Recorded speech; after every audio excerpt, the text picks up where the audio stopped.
Right, we now come to the statement. I call the Chancellor of the Exchequer, Rachel Reeves. Thank you, Mr. Speaker.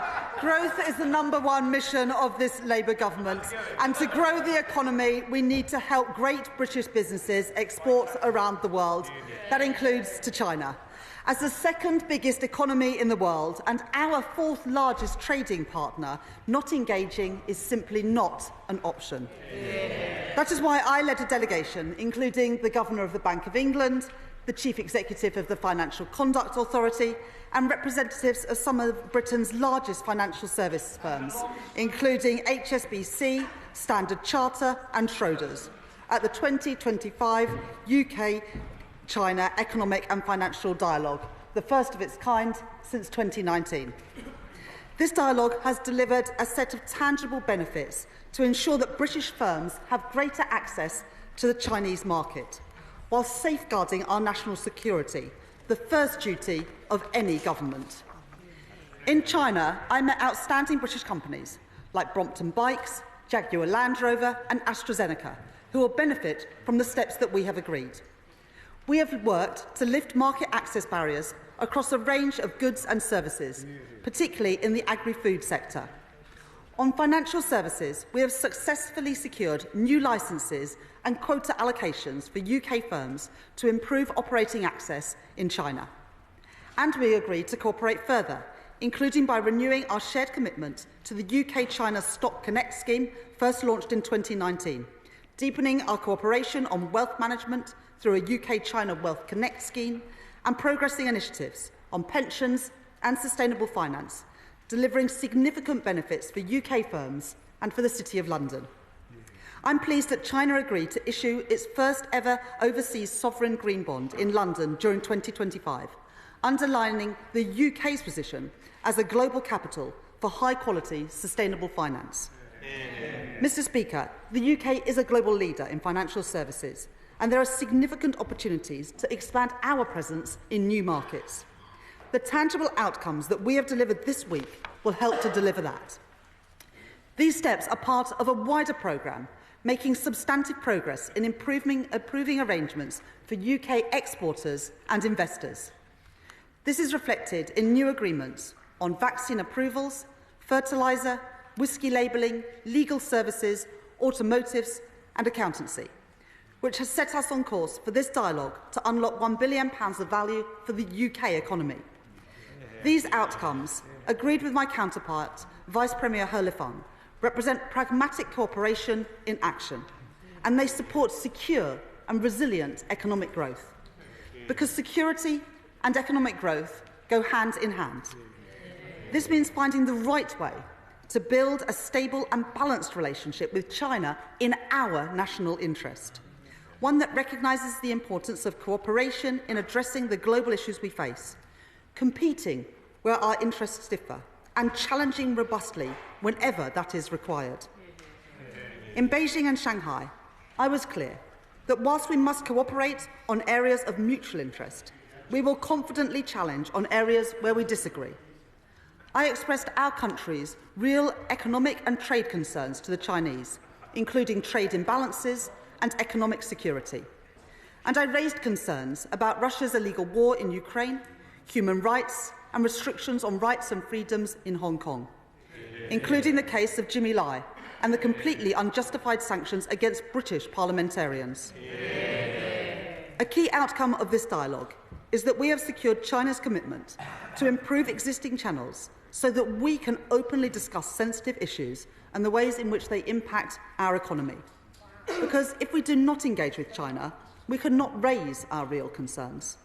This dialogue is just one part of our engagement with trading partners right across the world.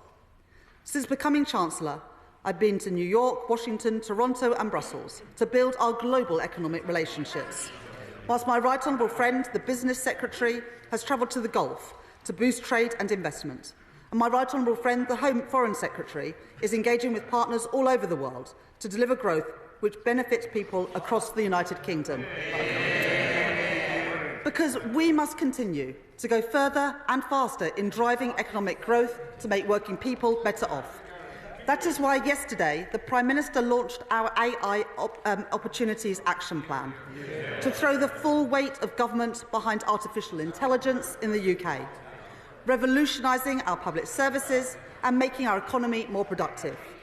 It is why next week I will be meeting with business leaders, investors and entrepreneurs at the World Economic Forum meeting in Davos to make the case that the UK is one of the best places in the world to invest. And in the coming weeks, I will be setting out further details of our plans to kickstart growth in the economy after 14 years of failure from the party opposite. Shadow Chancellor, the Exchequer, Bill Stride. Mr. Speaker, thank you. Can I at the outset say it is good to see the Chancellor in her place and to thank her for advance sight of her statement. Mr. Speaker, I know that the Chancellor has been away, so let me update her on the mess that she left behind. The pound has hit a 14-month low. Government borrowing costs are at a 27-year high. Growth has been killed stone dead. Inflation is rising, impacting millions. Interest rates are staying higher for longer, and business confidence has fallen through the floor. The party opposite talked down the economy. They crippled businesses with colossal taxes, breaking all their promises. This is a crisis made in Downing Street. And, Mr. Speaker, it should hardly surprise the Chancellor that international markets are uneasy. The UK's long-term borrowing costs have risen to their highest in almost 30 years. But while the government was losing control of the economy, Mr. Speaker, where was the Chancellor? Her trip to China had not even begun when my urgent question was taken in the House last week. She was still in the country, but she sent the Chief Secretary rather than face up to her own failures. So can I ask the Right Honourable Lady why she chose not to respond herself? Mr. Speaker, the Chancellor, of course, ducked the difficult questions by jetting off to Beijing. I believe that in Labour circles they are calling it the Peking duck, Mr. Speaker. Well, whatever was on the menu in China, was it really worth the unedifying sight of an increasingly desperate politician scampering halfway around the world with a begging bowl? Was it really worth it? The Chancellor's deal pales in comparison to Labour's black hole, which has opened up in the public finances while the Right Honourable Lady was absent from her station. To give a sense of scale, Mr. Speaker, the deal the Chancellor has announced amounts to £120 million per year. The rise in our borrowing costs due to her disastrous budget has added around £12 billion to our annual spending on debt interest alone. Literally 100 times what she says she has brought back from Beijing. That is money that cannot now go on the public's priorities. £12 billion is enough to pay for 300,000 nurses, to cover Labour's pernicious winter fuel payments cut for 8.5 years. And of course, even before this latest market reaction, the budget meant spending tens of billions more in servicing our debt. According to the OBR forecast, 2/3 of the money raised from the Chancellor's jobs tax will be swallowed up by additional debt interest. Forget those billions going on better public services. They are going on paying the price of Labour's mismanagement. And we on this side know how this sorry story goes. We have seen it, Mr. Speaker. We have seen it all before. Socialist governments that think they can tax and spend their way to prosperity. Labour governments that simply do not understand that if you tax the living daylights out of business, you will get stagnation. They do not understand, Mr. Speaker, because there's barely a shred of business experience on the front bench opposite. And can I ask the Right Honourable Lady, which of her promises will she break if in March the OBR judge that she is now in breach of her own fiscal rules? Will she cancel promised spending? Will she ramp up borrowing? Or will she raise taxes yet again? Mr. Speaker, this whole sorry tale is nothing short of a Shakespearean tragedy, playing out before our eyes. This is the Hamlet of our time. They promised the electorate much while pouring the poison into their ear. At the end, you can feel the end. The Chancellor flailing, estranged it seems from those closest to her, those about her falling, the drums beating ever closer. To go or not to go, that is now a question. The Prime Minister will be damned if he does, but he will surely be damned if he does not. The British people deserve better. Yeah. Chancellor of the Exchequer. Mr. Speaker, the Shadow Chancellor is simply not serious. I mean, I've been on that side for 14 years. I think that usually when you have a statement, you ask some questions. Now, we heard a lot from the Right Honourable gentleman about what he wouldn't do. But we've heard absolutely nothing about what he would do. Now, you can now see what happens when the Leader of the Opposition tells the Shadow Cabinet they shouldn't have any policies. Because, as far as I can tell, the Conservative Party's economic strategy is to say that the UK should not engage with the second largest economy in the world. Or indeed with our nearest neighbours and our biggest trading partners in the European Union. His economic strategy is to support higher spending, but none of the right decisions that are required to deliver sound public finances. And his economic strategy is to ignore the mistakes of the past, with no apology to the British people for his part in Liz Truss's mini-budget that crashed the economy. Now, I mentioned Liz Truss's mini-budget, but I appreciate that, having said that, I may now receive a cease and desist letter from her later.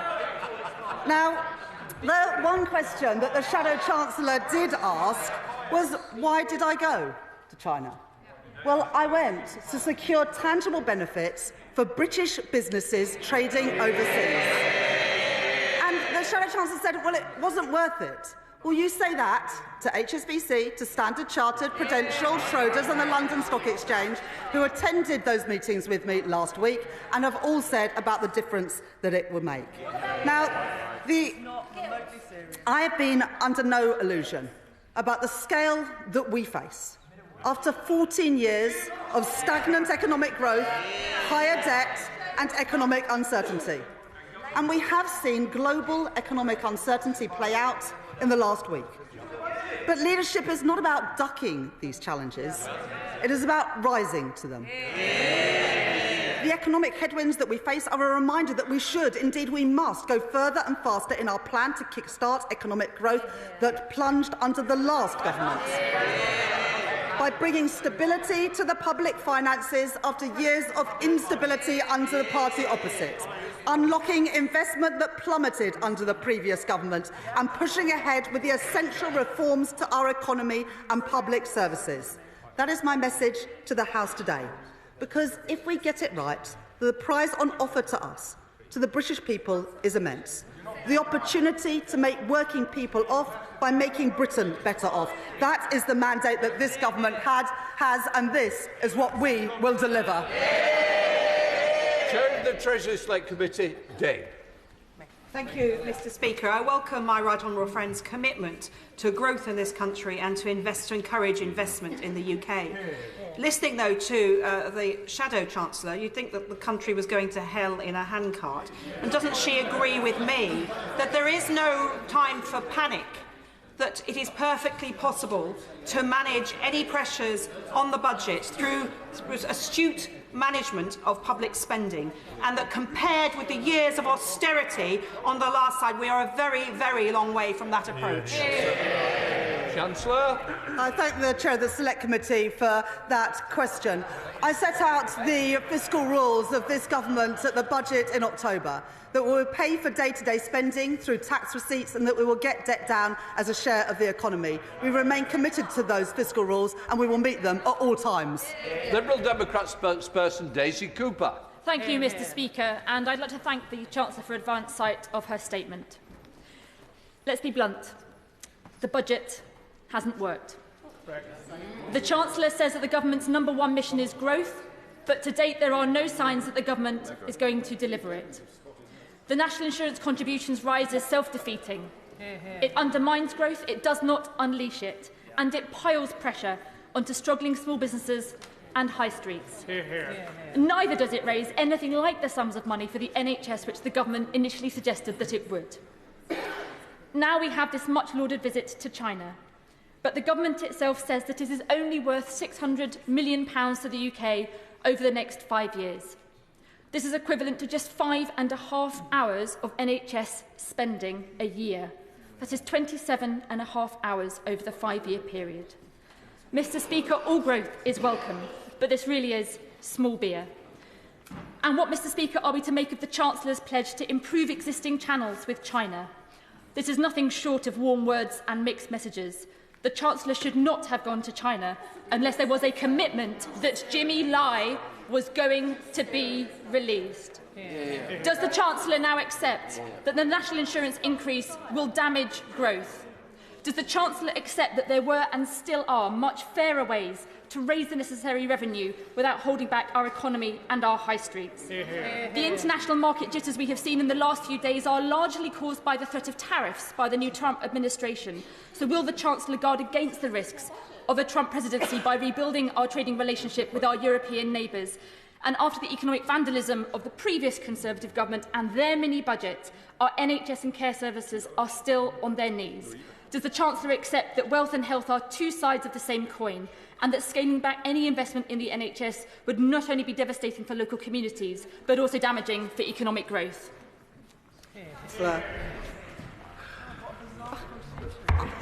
I'm slightly confused by the response from the Honourable Lady. They oppose every decision that we made to get the public finances under control at the budget, and now they say that we need to spend more on public services. Well, I'm afraid the Honourable Lady can't have it both ways. The only way that there's more money for our public services is by raising that, as we did in the budget, decisions that the Liberal Democrats apparently oppose. And then the Honourable Lady says that £600 million isn't worth it.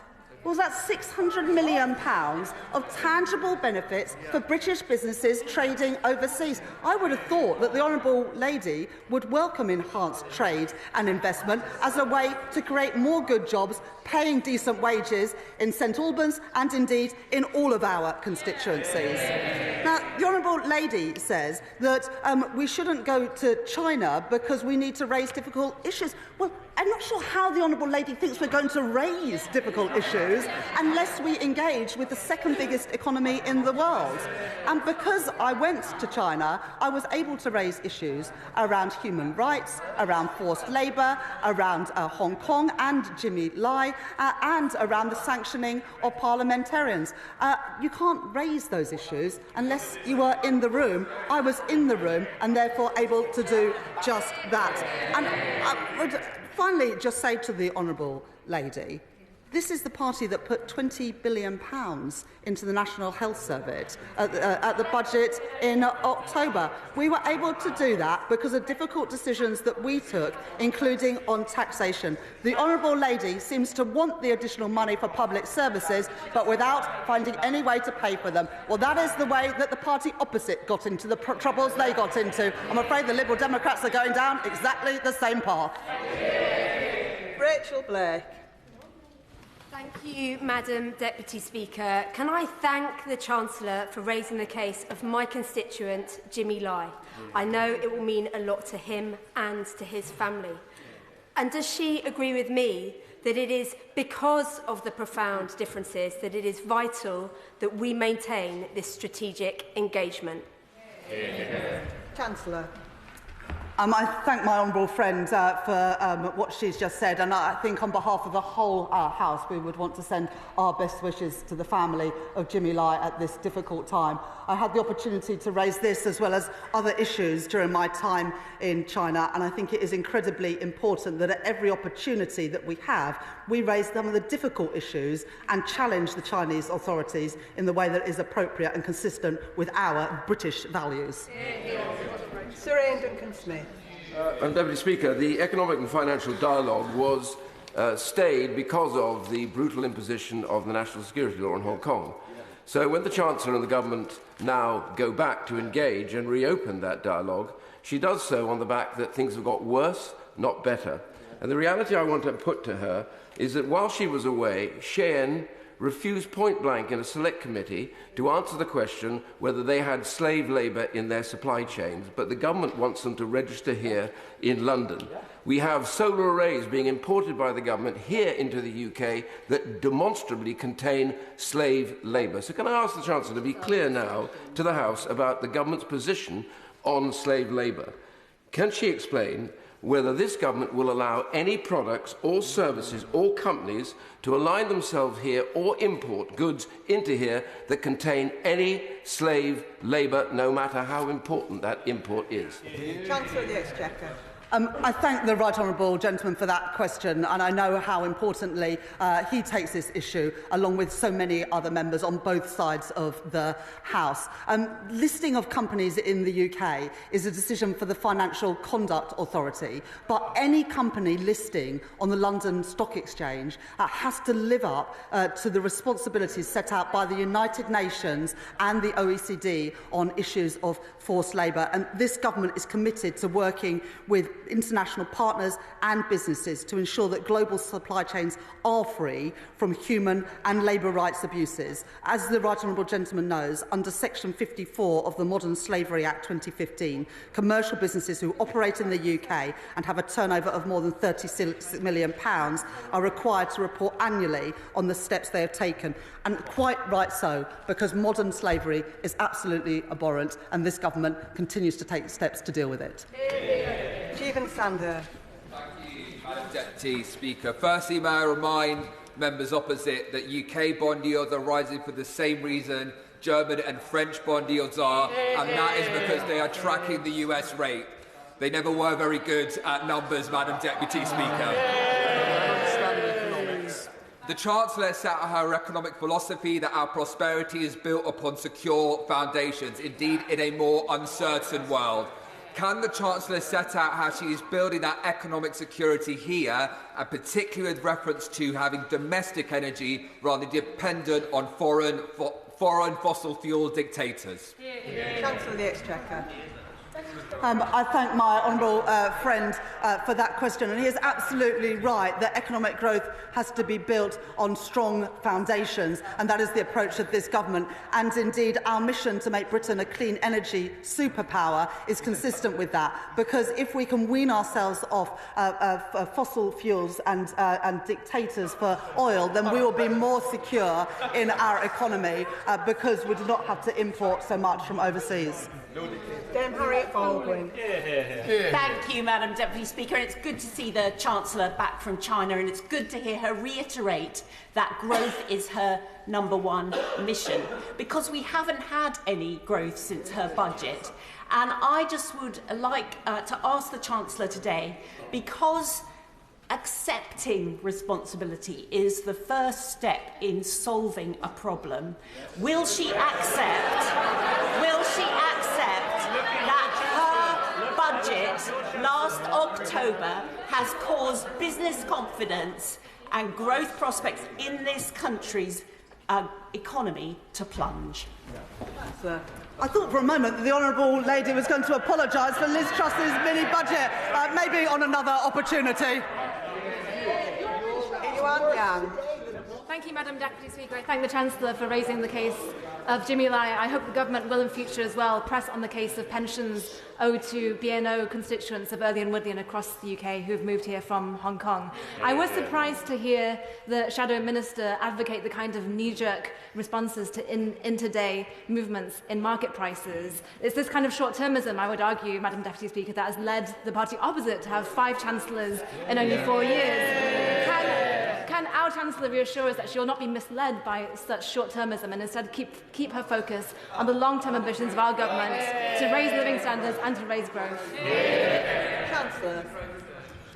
The Honourable Lady, my Honourable friend, is absolutely right. And there has been global movements in international markets in the last week or so, and those have been global in nature. But in the UK, we must do what we can, and that's why I've reiterated today my commitment to the fiscal rules that I set out in the budget in October, and reiterate that growth is the #1 mission of this government. Growth built on stability, which came through securing the public finances, through investment, including through the National Wealth Fund and GB Energy, and reform of our pension system, our planning system to make it easier to build in Britain, getting people back to work and reforming our pension system. This government is cracking on after 14 years of failure from the party opposite. Esther McVey. Did the Communist Party of China tell the Chancellor she was doing a good job running the UK economy or a bad job running the UK economy when she was there? I wasn't seeking assurance from any foreign government of the performance of this government. What I was seeking to do, and what I achieved in China, was getting tangible outputs for British businesses trading overseas, helping create more good jobs, paying decent wages here in Britain, something that the party opposite absolutely failed to do in 14 years. Tim Roca. Madam Deputy Speaker, can I thank the Chancellor for her statement, and I particularly welcome the fact that she raised the issue of Jimmy Lai and human rights in Beijing. I think that's really, really important. After 14 years of inconsistency on China by the party opposite, does she agree with me that we need a cross-Whitehall strategy and a pragmatic approach? I think what is really important is that we take decisions in the national interest for Britain. And to take decisions in the national interest, that does mean engaging with our trading partners all around the world, which is why, since being appointed as Chancellor, I've been to Brussels to reset our relations with the European Union, as well as being in Washington and New York to welcome investment from overseas. And that's why I was in China, securing £600 million worth of benefits for UK businesses doing business in China. Stephen Flynn. Thank you, Madam Deputy Speaker. Will the Chancellor of the Exchequer do what the Prime Minister refused to do yesterday and rule out future spending cuts? Chancellor. I'm not going to write 5 years' worth of budgets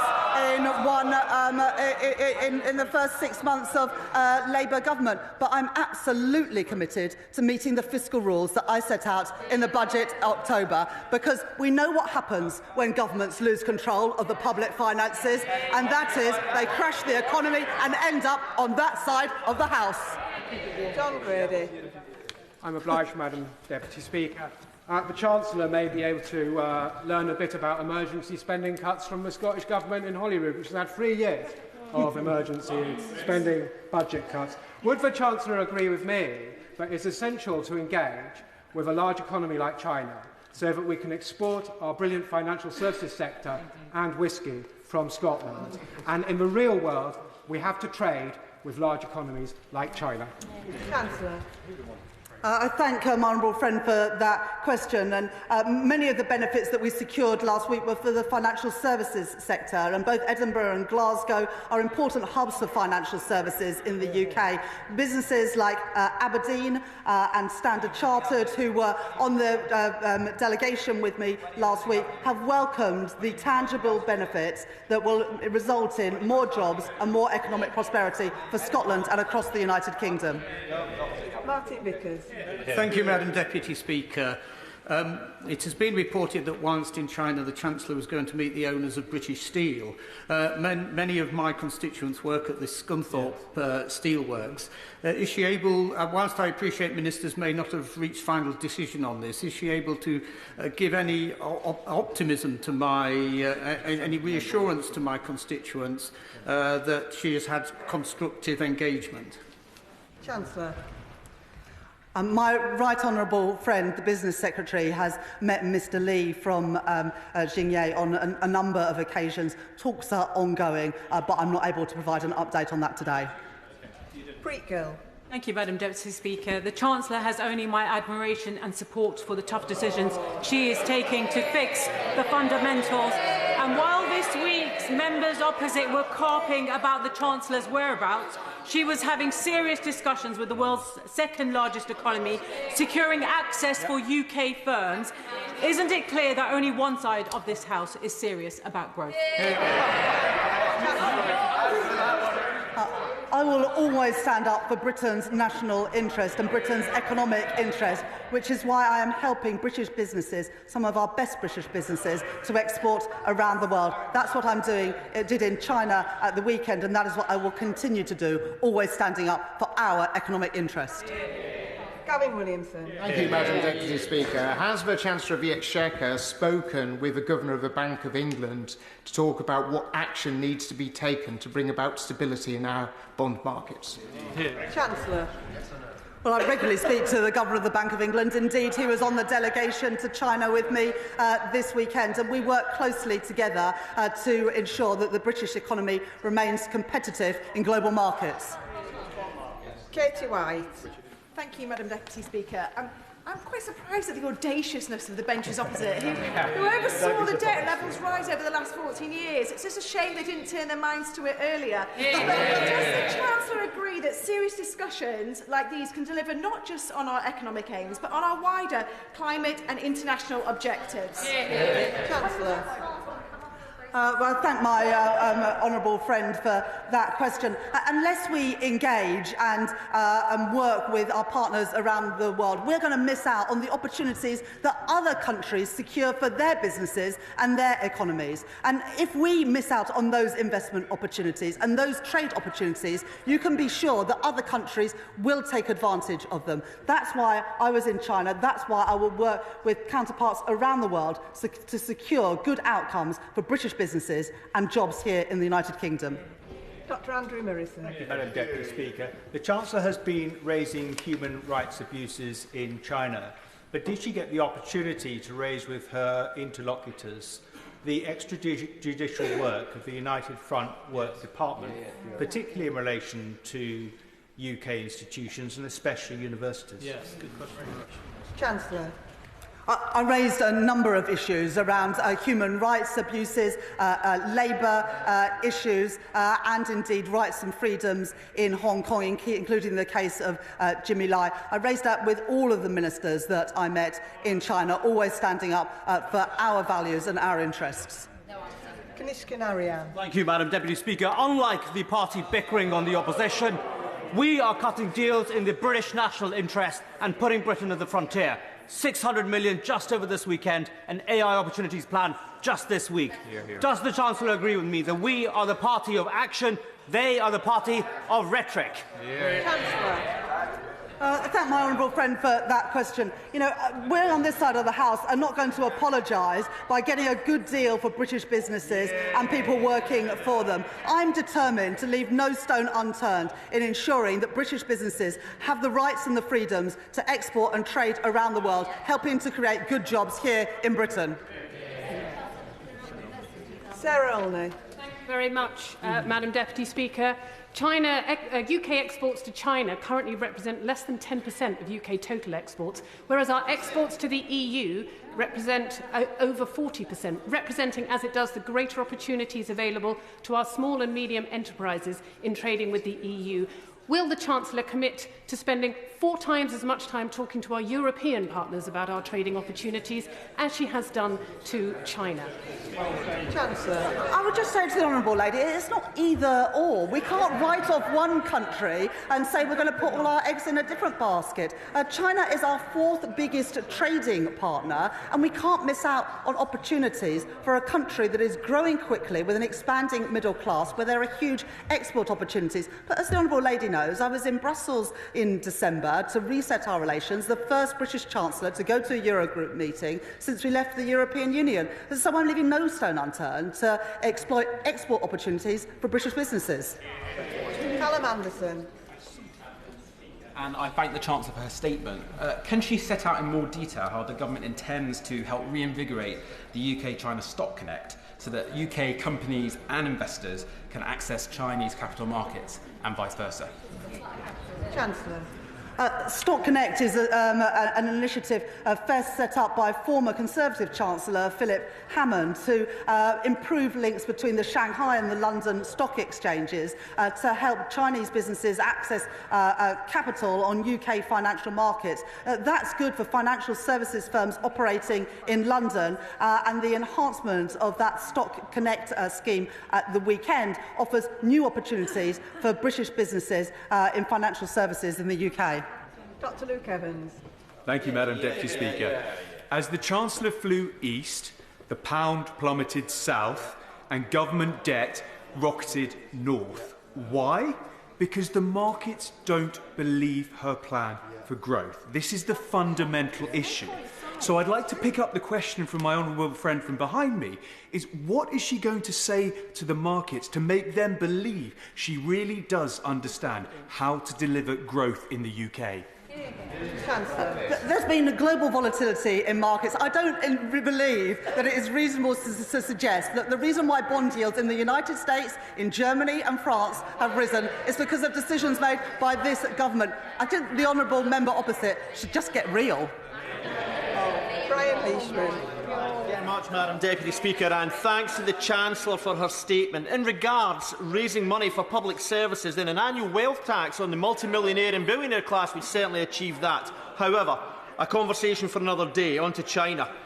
My right honourable friend and I have had previous discussions regarding the closure of the Grangemouth refinery, of which PetroChina, part of the Chinese state-owned China National Petroleum Corporation, is heavily involved in. If the refinery closes, then thousands of jobs will be lost. This is not just a constituency issue for me. It will impact all of Scotland, as our fuel and national security will be severely weakened. Did the Chancellor speak about the issue with her Chinese counterparts, and if not, will she do so? Chancellor. I thank my honourable friend for that question. We're working closely with the Scottish Government to ensure that there's a bright future for the people of Grangemouth, because deindustrialisation should not be the future for communities, including in Scotland. Richard Hayes. Thank you, Madam Deputy Speaker. Well, the data shows, Chancellor, in September and October that the economy is falling. It's going down. And the markets are expressing their clear concerns, the currency markets, the bond markets, in selling off, that actually there is no growth and that the economy continues to fall. If the Chancellor is so confident, can she confirm to the House when the economy will start growing again? Chancellor. I thank the honourable gentleman for that question. Growth is the #1 mission of this Labour government. But the truth is, it's not possible to turn things around quickly after 14 years of lacklustre growth and declining living standards from the party opposite. But we're leaving no stone unturned, which is why last week in China we secured £600 million worth of tangible benefits for the UK economy, helping great British businesses exporting overseas. Nestle Calix-Gann. Thank you very much, Madam Deputy Speaker. Does the Chancellor agree with me that developing our economic and trading relationships with other nations is one of many important levers? And alongside that approach, public investment, planning reforms, and the absence under the Conservative government of industrial strategy, which was problematic, will be returned under this government so that we can see economic growth. Chancellor. The best way to grow an economy is to boost investment in an economy. And the truth is, under the Conservatives, we were the only G7 economy where investment stood at less than 20% of GDP. That is the inheritance that this party was bequeathed by the party opposite. And we're beginning to turn that around by the creation of a national wealth fund to leverage in private sector investment, planning reform to get Britain building again, and pensions reform to unlock £80 billion of investment to help small and start-up businesses to grow. We're turning things around after 14 years of failure from the party opposite. Thank you, Madam Deputy Speaker. While the Chancellor was in China securing her measly £600 million, borrowing rates reached the highest that they have been since 2008. And in 2023, she said her budget would be a budget with real ambition to fix the foundations, a budget that would rebuild Britain. How's that going when her mess has caused the borrowing to be the highest it's been since 2008 and making real working people in this country suffer?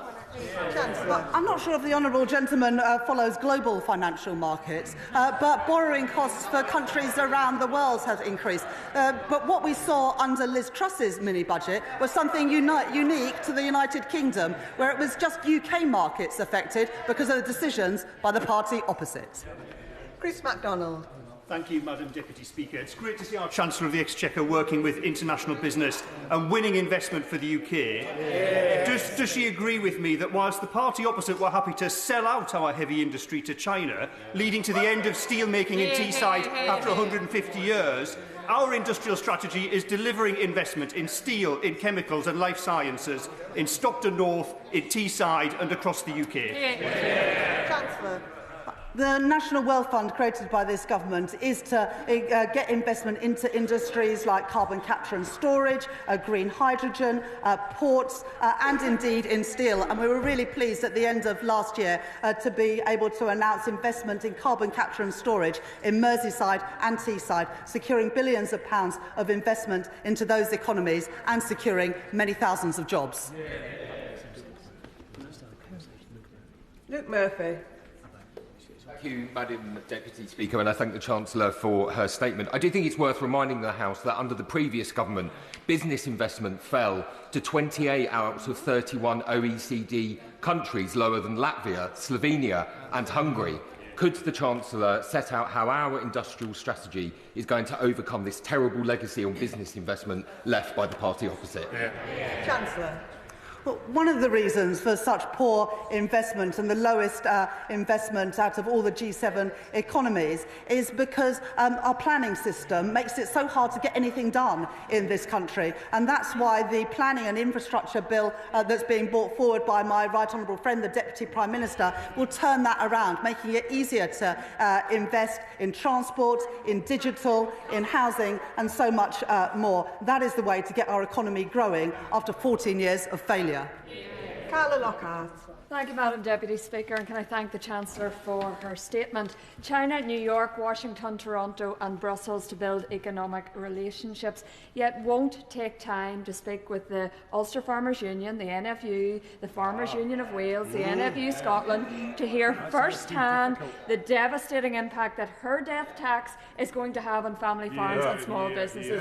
When will the Chancellor realise, no matter what deals she does around the world, and I welcome them, Rome is burning around her. Agriculture is the backbone of our economy, and therefore will she commit to meet with me on behalf of the thousands of farmers whose farms are going to be decimated by her death tax? Chancellor. I've had the opportunity on a couple of occasions now to meet the First Minister and the Deputy First Minister from Northern Ireland, and I'm sure that my right honourable friend, the Environment Secretary, would be happy to meet with colleagues from Northern Ireland. But the truth is, Madam Deputy Speaker, we inherited a £22 billion black hole in the public finances from the party opposite, and to ensure that we can stabilise our public finances, we had to make difficult decisions on taxes. And at the moment, we hear from the party opposites they don't like the increases in taxes, but they want the increases in public spending. Well, Madam Deputy Speaker, you can't have it both ways. Polly Billington. Thank you, Madam Deputy Speaker, and I welcome my right honourable friend's statement. Could she elaborate further how this visit and the discussions she has started are not just consistent with, but are a vital part of the government's approach to China? Cooperate where we can, compete where we need to, and challenge where we must. Chancellor. I thank my honourable friend for that question. This was the first economic and financial dialogue between our two countries since 2019, and since then other countries around the world have continued to engage with China, securing tangible benefits for their economies. I don't want UK businesses and people working in our country to miss out, and that's why this weekend we secured £600 million worth of tangible benefits for businesses exporting to China, therefore helping to create more good jobs, paying decent wages in our country. Nick Timothy. Thank you, Madam Deputy Speaker. I'm slightly worried that investors will be watching this statement and wonder what planet the Chancellor is on. She just said that she's investing in transport infrastructure. She's actually cutting transport capital budgets. She has previously said she wants only one budget a year, and the March statement is billed only as a fiscal forecast. Can she rule out any new tax rises or departmental spending cuts in the March budget, in the March statement, or will the fiscal forecast become an emergency budget? Chancellor.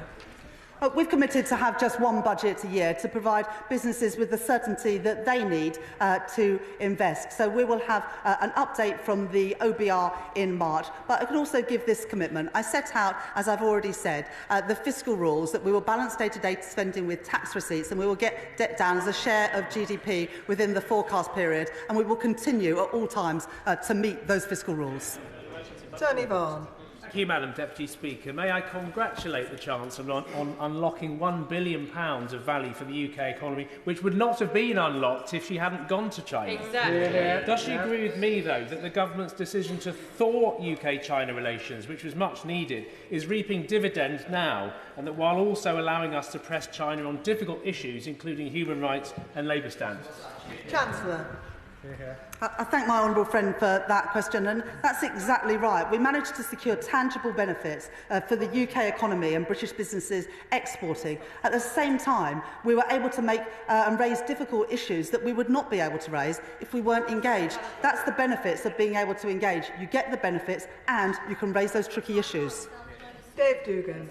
Thank you, Madam Deputy Speaker. It's beyond parody that His Majesty's Chancellor would go and throw herself at the mercy of the Chinese government and come back with £600 million over 5 years in revenue. Is she aware that £600 million in revenue is less than 1/90th of HSBC's annual profit? This is what she's holding up as a major achievement by the Treasury on their trade mission. But in answer to my right honourable friend from Aberdeen South, who very reasonably asked when, not if, when her fiscal rules are breached, which will she do? Increase borrowing, raise taxes or cut spending? Not over 5 years, this year.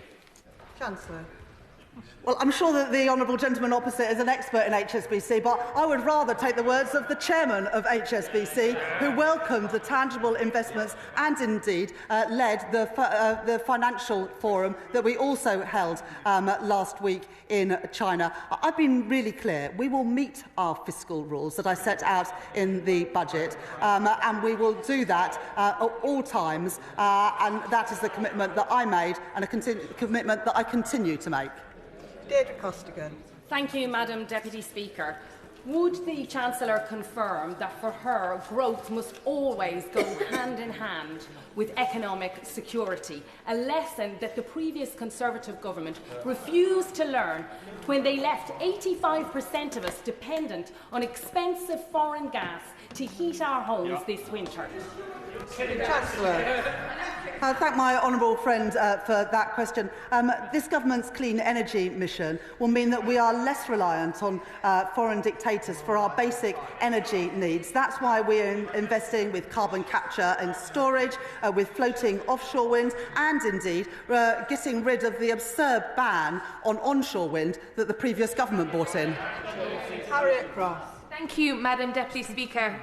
The Chancellor referred to safeguarding national security in her statement, which I welcome, but this must include energy security. Yet her changes to the energy profits levy, removing investment allowances and not permitting new licences at a time when we are still reliant on oil and gas, not only undermines our energy security, but it is also dwarfing the £600 million that she has brought back from China with the £12 billion of tax revenues that will be lost from the sector.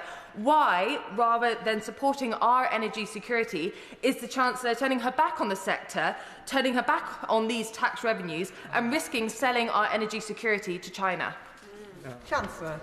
Well, the Honourable Lady just has a brief look at the documents from the Office for Budget Responsibility. She will see that the changes to the Energy Profits Levy, taking up the tax rate from 75% to 78%, the same rate as it is in Norway, raises money. It doesn't lose it. Yeah. Lindsay Farnsworth. Thank you, Madam Deputy Speaker. I commend the Chancellor for her visit to advocate for our country's best interests, but does she agree with me that Chinese companies must not provide any support to Putin's illegal war in Ukraine? Chancellor. I absolutely agree with my honourable friend, and I raised such issues with my counterparts in China at the weekend. It's really important that whenever we engage with foreign governments, that we also raise issues consistent with our values, including Chinese companies supplying Russian government with materials that are used in Russia's illegal invasion of Ukraine. Jim Allister. Did the Chancellor raise any concerns, or indeed does she have any concerns, about the Confucius Institute, the Chinese government-backed operation across the United Kingdom? Did she raise any concerns about that? And in respect of Jimmy Lai, what answer did she get? Chancellor. When our Prime Minister met with President Xi Jinping in Rio last year, they agreed that one of the points of re-engagement was that we were able to make clear our concerns about a range of issues, but in a way that was private, and I'm not going to go into the details of that conversations, but with all of the Chinese officials that I met at the weekend, I raised these issues. And the problem is that the party opposite, for all their chuntering, they didn't raise these issues because they didn't even engage. Ben Coleman. Madam Deputy Speaker, my constituents in Chelsea and Fulham, many of whom work in financial services, will have been amazed, I think, just as I was now, when the Shadow Chancellor, in a fit of pique, demanded that the Chancellor should have come home from China to talk to him in this House, rather than promote growth, access to the world's second largest market, and winning new licences, winning quota allocations for financial services businesses, with, as anybody who's taken the trouble to listen carefully to the Chancellor will have recognised, more on the way. So what does the Chancellor think the City and the banks that accompanied her would have preferred in the long-term interests of this country? Yes. Stay in China to win for this country, or come home to satisfy the Shadow Chancellor's fit of pique? Chancellor of the Exchequer. Well, you just have to look at what the businesses have already said about the deal that we managed to secure last week. Tangible benefits for British businesses exporting to China, helping to create more good jobs, paying decent wages here in Britain. It's been welcomed by businesses. It's a shame that the party opposite no longer stands up for British businesses. Ben Spencer. Thank you, Madam Deputy Speaker. We have an embargo on Russian oil and gas. China continues to import it, and apparently Russia will be China's #1 supplier this year. Did she raise this with her counterparts on her trip to China? And what assessment has she made of her deal so that it doesn't inadvertently support the Russian war effort? Chancellor. As I've already said in the House today, I raised the issue about Chinese companies supplying the Russian government. I raised those issues. And indeed, the honourable member will know that last week, alongside the United States, we increased sanctions on Russian oil and gas to make it harder for Putin to continue to conduct his illegal war. Chris Vince. Deputy Speaker, can the Chancellor outline how this visit is an example of ongoing dialogue with the international community which will benefit businesses and residents in my constituency of Harlow? And while we're quoting Shakespeare, will she agree with me that there's something rotten in the state of the Conservative Party? or perhaps the Conservative Party is in a rotten state? Chancellor. Chancellor. I'm glad that my honourable friend has used the 50 minutes of this statement to come up with such a good line. Look, my honourable friend is absolutely right that many people working in Harlow work in the financial services sector and will very much welcome the enhanced licences and quotas and licences, incidentally, that many other countries and their banks already have because their governments have engaged with China. Those are opportunities that we've missed out on in Britain for far too long because for 6 years we failed to be involved in an economic and financial dialogue whilst other governments cracked on and made sure that they supported and stood up for their national interest. Thank you, Madam Deputy Speaker. Notwithstanding the importance of China as a trading partner, can the Chancellor please explain to the House what steps the government is taking to address the issues of forced labour links with Uyghur workers in supply chains and fast fashion companies like Shein? Can the Minister provide data on the extent of forced labour in UK supply chains, especially in the garment sector, and outline any actions to strengthen due diligence requirements for companies sourcing from known human rights abuse areas like Xinjiang? Chancellor.